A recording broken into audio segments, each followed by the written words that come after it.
Ya, 11 miliar barel minyak bumi dan 5,3 triliun meter kubik cadangan gas diprediksi tersimpan di Laut China Selatan. Segala upaya dilakukan negeri tirai bambu untuk bisa menguasai cadangan energi tersebut, termasuk berseteru dengan negara-negara sahabat. Kali ini Indonesia yang jadi target. Selengkapnya akan saya paparkan dalam Awas China Mulai Ganggu Kedaulatan Indonesia. Kita mulai dari slide yang pertama. Akhir tahun 2019 ini ditutup dengan nota protes Indonesia kepada China. Kemenlu RI memanggil Duta Besar China untuk Indonesia dan menyampaikan protes akibat adanya kapal China yang memasuki perairan Natuna Riau yang merupakan ZEEI atau Zona Ekonomi Eksklusif Indonesia, di mana segala bentuk pemanfaatan segala potensi sumber daya yang ada di perairan tersebut menjadi hak dari Indonesia. ZEEI ini telah ditetapkan berdasarkan keputusan UNCLOS tahun 1982 yaitu United Nations Convention on the Law of the Sea atau Konvensi Perserikatan Bangsa-Bangsa tentang Hukum Laut yang sebenarnya juga sudah diketahui oleh China. Tapi tetap saja China mengklaim bahwa perairan di dekat Kepulauan Natuna adalah miliknya. Dan dalam periode 19 hingga 24 Desember 2019 kemarin dilaporkan ada 65 kapal China, 63 adalah kapal ikan dan juga 2 kapal Coast Guard yang masuk ke perairan Natuna tanpa izin. Dan ketika diusir oleh Bakamla, kapal tersebut menolak dan mengatakan berada di perairan sendiri. Ini kemudian diperkuat juga dengan pernyataan China soal nilai historis Laut China Selatan dan bahwa daerah tersebut ada dalam batas Nine Dash Line yang ditetapkan oleh China. Sebenarnya apa sih Nine Dash Line? Kita akan lihat slide berikutnya. Nah, jadi Nine Dash Line adalah wilayah historis Laut China Selatan seluas 2 juta kilometer persegi yang diklaim China sebagai hak maritimnya. Padahal kalau kita lihat jaraknya dari dataran China ini cukup jauh sampai 2.000 kilometer. Nah, kalau kita lihat di peta ini ada garis putus-putus. Ini ada 9 garis putus-putus di sini.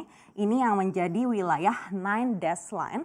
Dan kalau kita lihat di samping-sampingnya ini memang berbatasan dengan negara-negara di Asia seperti China, Vietnam, Taiwan, Filipina, Brunei, Malaysia, dan juga Indonesia. Dan kalau kita lihat lebih dekat lagi, ini adalah wilayah ZEE Indonesia di sebelah sini. Di sini adalah letak Kepulauan Natunanya. Sehingga ini memang beririsan antara Nine Dash Line dengan wilayah ZEE Indonesia. Sehingga di daerah yang diarsir ini adalah daerah yang sering menjadi perdebatan. Sebenarnya garis putus-putus ini pertama kali muncul di peta negara China pada tahun 1947 setelah Perang Dunia II. Waktu itu memang Angkatan Laut Republik China menguasai beberapa pulau di Laut China Selatan yang sebelumnya dikuasai Jepang. Tadinya bukan 9, malahan ada 11, ada di sebelah sini juga Taiwan. Tapi kemudian berseteru dengan Taiwan sehingga akhirnya 2 garis yang ada di sini akhirnya dihilangkan juga dari peta. Nah, karena garis ini juga China sempat baku tembak juga dengan Vietnam tahun 1974. Waktu itu ada 71 korban jiwa, 53 dari tentara Vietnam dan 18 pelaut China. Nah, karena nilai historis ini akhirnya China bersikukuh bahwa garis tersebut sudah ada sejak Perang Dunia Kedua, jadi sebelum UNCLOS terbentuk yaitu tahun 1982.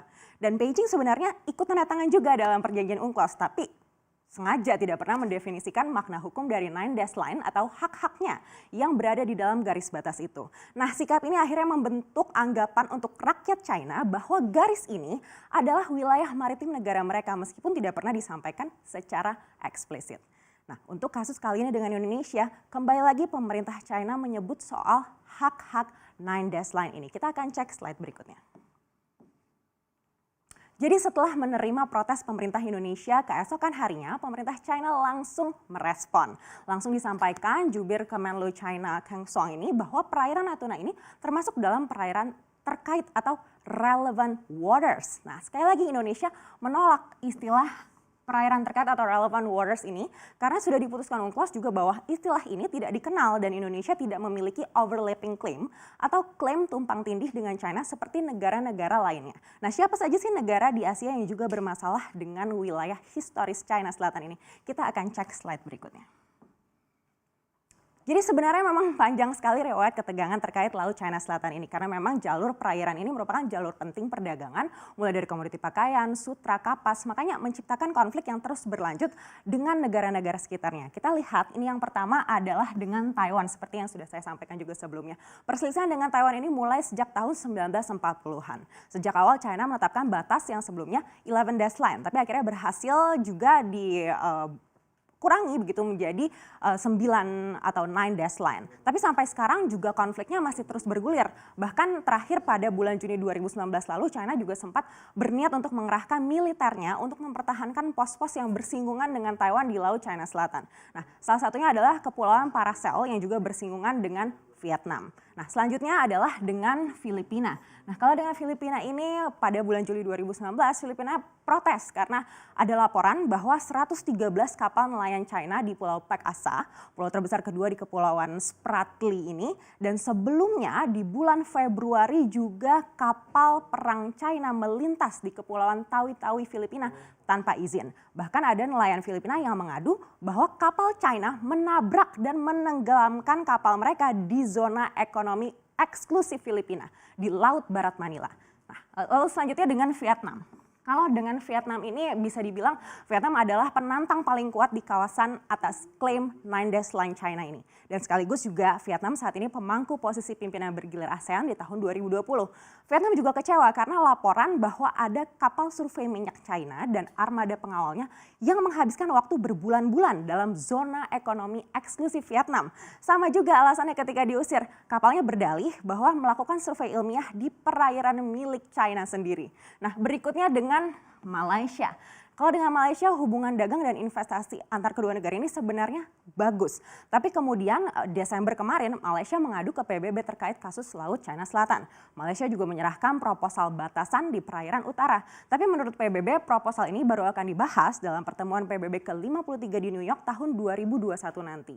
Tadinya memang Malaysia sangat vokal sekali, tapi setelah China lalu menggelontorkan miliaran dolar AS untuk proyek infrastruktur mereka yang tergabung dalam Belt Road Initiative, Malaysia akhirnya jadi lebih kalem. Nah, selanjutnya adalah Brunei.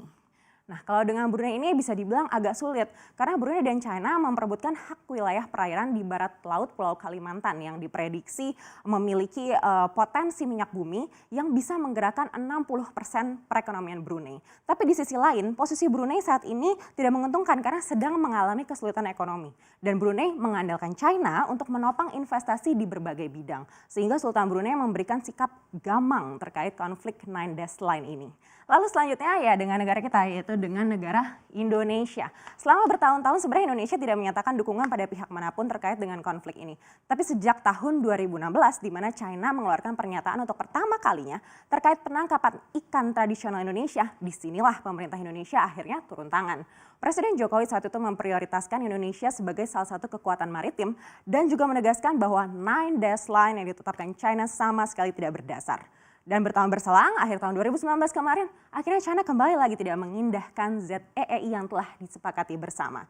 China bahkan telah membangun pulau-pulau buatan di kawasan yang diklaim miliknya secara historis. Tentu ini mengundang atensi dunia, tidak hanya negara-negara Asia yang memang bersinggungan langsung, Amerika Serikat dan Inggris pun akhirnya juga turun tangan. Memang besar sekali nilai ekonomis kawasan ini. Kalau dihitung lebih dari 3,4 triliun dolar AS atau 63.000 triliun rupiah. Belum lagi potensi sumber daya mineral di dalamnya yang sudah saya sampaikan di slide yang pertama. Dan menghadapi kekuatan sebesar China ini memang jelas bukan main-main. Tapi pemerintah juga punya dasar kuat loh untuk mempertahankan wilayah perairan Indonesia. Pokoknya apapun yang terjadi, NKRI harga mati.